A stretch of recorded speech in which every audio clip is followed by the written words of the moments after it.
that a lot of things that we want to do, a lot of places we would like to go, a lot of things we would like to experience, and we just stop at but, and we build a case. In fact, I was reading something the other day that talked about but. It says but is an argument for our limitations, and when we argue for our limitations, we get to keep them.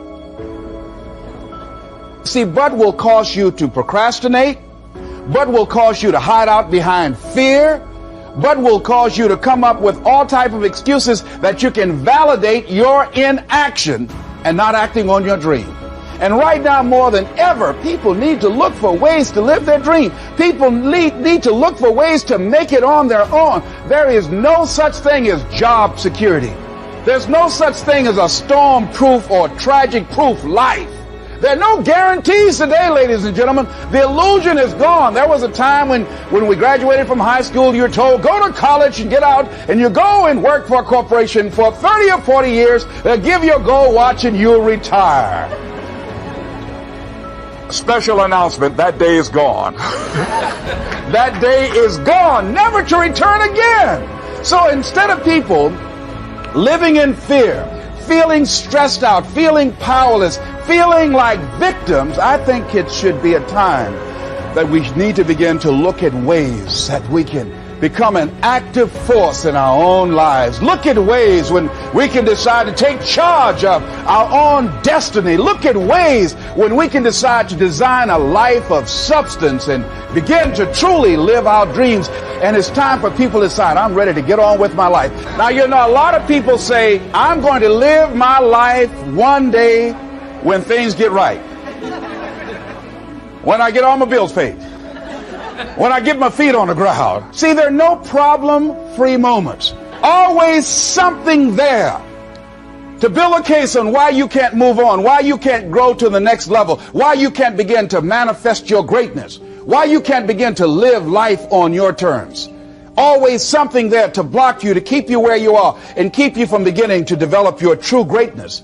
Always some fear. How do we handle it? And I'm saying that if you've been hiding out behind but, if you've been using the fact that you don't have enough money or you don't have the education, take it head on. Go get the education. I was saying to a guy the other day who was saying, I said, how old are you? He says, 47 years old. I said, your sister tell me that you can't read. He said, that's right. I said, why? Well, you know, I didn't go to school. Excuse me, how old are you? I'm 47. 47? Yes. And you can't read or write? Yes. Have you ever heard of adult school, adult education? Have you decided that you should learn how to read to begin to expand your world? Why are you using that as a racket? Why don't you decide now that you're going to expand your world? That if other people can learn, you could learn too. Well, it's hard for me. Have you been and sit in a class yet? Have you signed up yet? No, I haven't. See, a lot of people say no, ladies and gentlemen, to things, and they don't even know what they're saying no to. They haven't even challenged themselves. He hasn't even gone to sit into a class and say, teach me how to read. Instead, it's been easier for him to go through life, he thinks, trying to play a whole con game, pretending he knows how to do something that he doesn't know how to do. And you know what? Most of us go through life like that. Most of us go through life pretending that we're satisfied where we are, pretending that everything is okay, pretending that we don't have any special goals or ambitions or desires, when really deep down inside we do really want more. But if you look at our behavior, if you judge based upon what we do, that really will tell you some true stories about people, because you have to judge a tree by the fruit it bears, not the fruit that it talks about. See, a lot of people pretend that they want more out of life, but all you have to do is watch their actions. That will tell you something. So I used to pretend that I wanted to lose weight, but how could you tell I was pretending? See, I was pretending that I really wanted to lose weight. No, you just watch what I eat. I'll tell you what I'm seriously committed to. People tell you, oh yeah, one day I want to have a restaurant. See, they're pretending they want to go into business for themselves. They're not serious. How can you tell, Les? Watch their actions. Watch what they're doing. The proof is in the pudding. So if you want to do something, if you thought about something you want to do, take it head on. Decide that you're going to start looking at it, start doing research on it, start tackling it, start becoming involved in whatever and wherever it might lead you to begin to explore the possibilities in that particular thing that you're seeking, so that you can begin to learn all you can about it. Decide that you're going to face it, that whatever shortcomings you have, that you're going to strengthen yourself there. Whatever training is required, that you're going to go get that training, that you're going to get started right now. George Washington Carver would say, do what you can where you are with what you have and never be satisfied. S.B. Fuller used to say, and you heard Joe Dudley talk about, always strive to be more than that which you are. Yeah, don't get satisfied with yourself. Always know that wherever you are, you can enjoy more, that you deserve more. But most people, you know what they do? Most people go through life quietly and safely, tiptoeing to an early grave. Find out what it is you want and go after it as if your life depends on it. Why? Because it does. People that have found their passion, people that found the things that they love, people that have found the things that they can pour their lives into, those people live longer. I was in New York and I had to do a seminar at a special church, and a guy by the name of Reverend Johnny Youngblood. And I said, how is it that you were able to build this big housing facility and got all of the various community and religious groups together to have this dwelling for 2,000 residents that were once homeless? How were you able to take on this responsibility? Wasn't it overwhelming? He said, the kind of work I do, he said, it's in me. I've got to live what's in me. And I think that's everybody's desire in life. You got to live what's in you. Life is just too short and unpredictable. But what do we say? But there always be tomorrow. Oh no. There's no guarantees you're going to show up tomorrow. There are a lot of people who were here yesterday that they're not here today. There are a lot of opportunities that were around yesterday. They're not here today. Oh, you can wait, but you know what Abraham Lincoln said? Well, good things might come to those who wait, but only the things that have been left over by those who hustle. So who want to go through life picking up leftovers? You deserve much more than that. The leftovers is somebody's left you. So take it head on, begin to explore it. Here's something else. Decide to do it now. Decide whatever you want to do, that you are now going to become actively involved right now, exploring the possibilities for you. That you're going to look at it and do just a little bit of it right now. When I decided to become a speaker, I didn't just quit my job and just ran out and say, I'm a motivational speaker. No. What I did was, I decided to start looking at other people that were involved in the speaking profession. I volunteered to work with some speakers so that I could learn. Whatever you want to do, get your feet wet.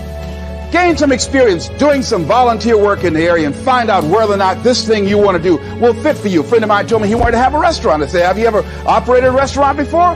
He said, no. I said, well, really, you don't even know if you want one. See, you got to find out what fits for you, because you might decide that after you go up in there and examine it and experience it and get some experience under your belt on it, well, you say, this is really not what I want. This does not fit for me. So decide that you're going to do that. Now, John H. Johnson said something that's very important. He said, there's no defense against an excellence that meets a pressing public need. See, whatever you decide to do, look at it and find out, what is it that I have that I could bring to the table that can begin to enable me to ensure that I could be successful in this? Where is the opening for you? There's room for you out here in the arena called life. There's room for you to come out and live your dream. Don't allow but to keep you in the corner or keep you up in the bleachers looking at life, being a spectator, not being a participant, making a difference in life. I believe that all of us came here with something. All of us showed up to give something, and that nobody's going to give that service that you have to give. No one's going to produce your product. No one's going to write your book. No one's going to open your academy. No one's going to begin to create your daycare with a special curriculum to help to cultivate the high self-esteem in our children. That's your idea. And if you don't bring your idea out here, when you die, all of us will suffer because we've been deprived of your genius, because you allowed but to keep you in the bleachers and not pursuing your greatness. You take it to your grave with you. And that's what most people do. I think that's why the guy said that many people die at age 21 and don't get buried until they're 65. They're walking dead. You can tell them by the way they walk. how they look in the face when they speak to you. You got to have energy, ladies and gentlemen. You got to have life. If you're excited about what you're doing, even in the area of selling, you know people don't buy because of logical reasoning. People buy because of your way of feeling. So the fact that whatever you do, you want to be excited about it. You want to have the kind of excitement that is so contagious that people want to be around you. Because whatever you're doing, whatever you talk to people about, this particular idea that you have, they're looking at you and they want to know, do you believe it? And are you the kind of person they want to be in business with? And if you're not positive, if you're not energetic, if you're not fired up about it, how can you expect anybody else to be fired up about your idea? Am I right? There are a lot of people who say, but I tried once or twice and it didn't work out. And so they use that as an excuse not to ever come out again.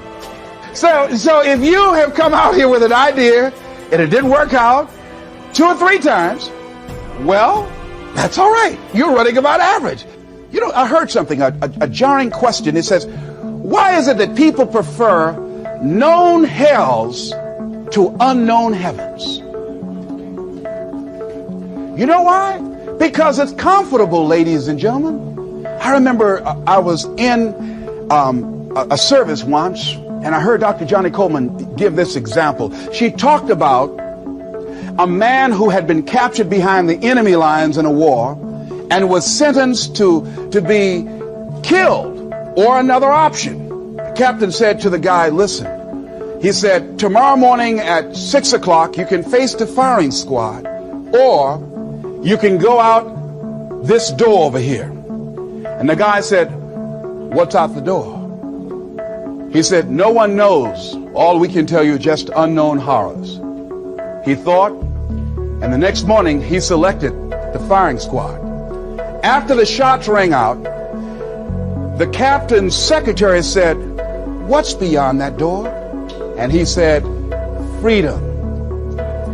But very few people would select to do it because it's unknown. See, a lot of people never live their dreams. A lot of people never do the things they want to do. A lot of people stay on jobs where they're miserable. I read an article called, Is Your Job Making You Sick? They were miserable, just hated to go after 60 minutes on Sunday afternoon. Or come Monday morning, my head used to throb. I just couldn't take it. I used to hate to go to work. Many of us choose an active living death. Many of us are walking dead. The walking dead. That we're not doing what we want to do. Many of us stay in relationships where we're dying together rather than growing and expanding and living together.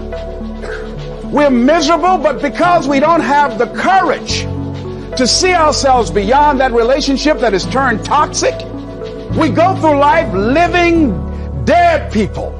See, the price of peace of mind, the price of living the truth, of being honest with yourself and say, wait a minute, it's got to be more than this.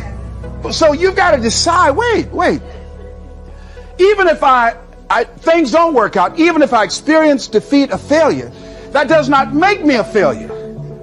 It's a difference between failing and being a failure. If things don't work out, if you don't produce the results you want, that's all. But don't confuse who you are with the results that you produce. I used to be a state legislator in Columbus, Ohio. And I remember once I was going to introduce some legislation on the floor, and after getting that legislation passed, a guy came up behind me, and he had some legislation that I opposed him on that. And I was about to stand up to debate this guy, and the guy next to me said, excuse me, don't debate that guy. Why? Do you know who that is? I said, no. It's Will Kosky from Toledo. It's a bad dude. He's a lawyer, Les. That man can debate. However, here's what I learned. When you win, see, if I win a debate, I win because of what I know. When I lose because what I don't know. So I had to check out, what is it that I did not know? I wasn't prepared. I did not do enough research. I did not do my homework. So he handled me like he wanted to. So I came back again. I waited on some other legislation, did my homework, but he was more than able to take me out again. But pretty soon, each time it would take him, it would become a little bit more difficult and a little bit more difficult. And the older guy say, would you argue in behalf of this legislation for me? I said, sure. I started volunteering to do work in the legislative committees for the older guys. I said, absolutely. And the more I did it, the better I became. And then people began to start respecting me. And when I would ask and say, Mr. Speaker, I'd like to speak on that bill, some guys' lips start trembling and stuff like, Jimmy, wait a minute, is there anything wrong?